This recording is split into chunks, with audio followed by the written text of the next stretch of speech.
एका जंगलामध्ये एक गुरु आणि त्याचे काही शिष्य राहायचे.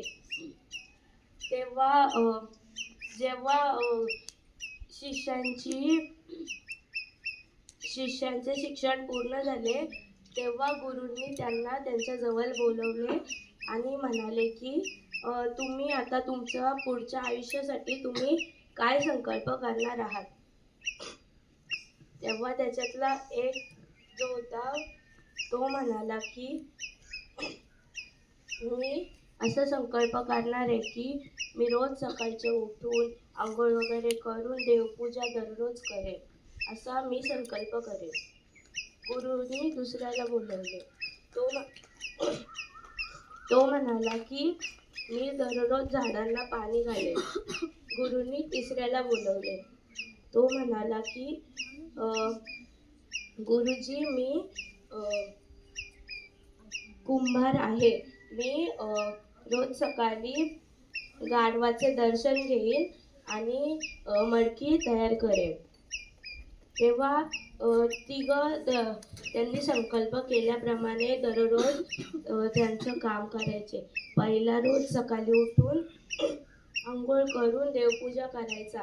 दुसरा रोज सकाळचे उठून झाडांना पाणी घालायचा आणि तिसरा गाढवाचे दर्शन घेऊन पाया पडायचा त्याच्या आणि मडके तयार करून विकायचा.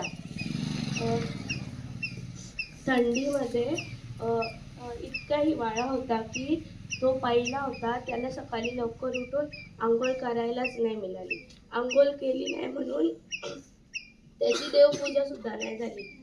तर तो म्हणतो की आता माझा संकल्प तुटला. आणि मग पावसाळा येतो. पावसाळ्यामध्ये पाऊस पडतो तर झाडांना पाणी भेटतं. तर दुसरा असतो त्याला काही पाणी टाकायलाच भेटत नाही झाडांना. तर तो दुसरा पण म्हणतो की माझा संकल्प सुटला. तर तेव्हा तो तिसरा असतो त्याचा गाढव जो असतो तो पळत सुटतो की रोज हा माझा दर्शन घेतो, मी याचं काय करू, मला कंटाळा आलाय. म्हणून तो गाढव पळत सुटतो.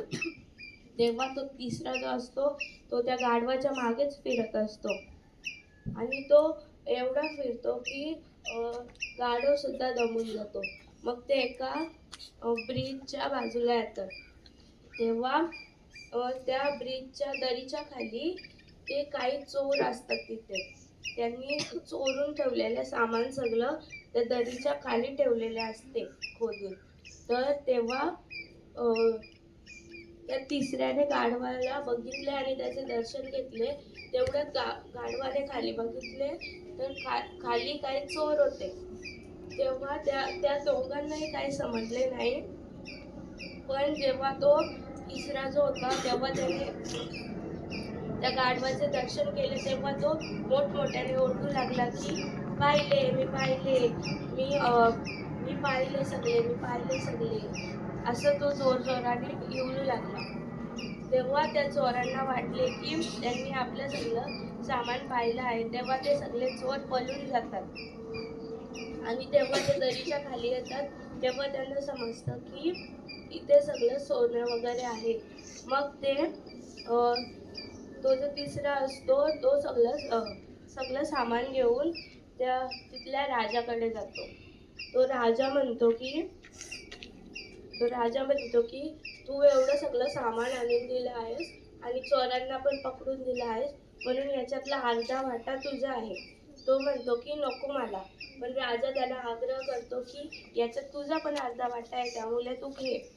मग तो त्याच्यातला अर्धा वाटा त्याचा घेतो आणि घरी जातो. मग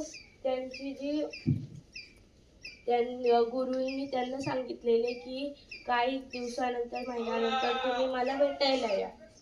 तेव्हा मग त्यांची मुदत संपते आणि ते गुरुंना भेटायला जातात.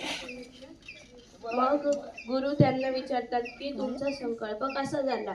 तेव्हा पहिला म्हणतो की थंडीमुळे मला आंघोळ करायला भेटलीच नाही म्हणून माझी देवपूजा काही झालीच नाही. मग गुरुंनी दुसऱ्याला बोलवले. तेव्हा तो म्हणाला की पावसाळ्यामध्ये झाडांना पाणी मिळाले मग मला काही पाणी टाकायलाच नाही मिळाले. मग तिसऱ्याला बोलवले. मग तिसरा म्हणतो की गाढव मला त्याचे दर्शन नव्हता करून देत, पण कसं तरी मी त्याचं दर्शन केलं आणि मला अर्धा सोन्याचा वाटा पण मिळाला. तात्पर्य. गोष्टीचे तात्पर्य: केलेला संकल्प हा पूर्ण करता आला नाही तरी पण पूर्ण करण्याचा प्रयत्न करायचा, कारण की तो संकल्पमध्ये आपला काही फायदा पण असू शकतो. छान.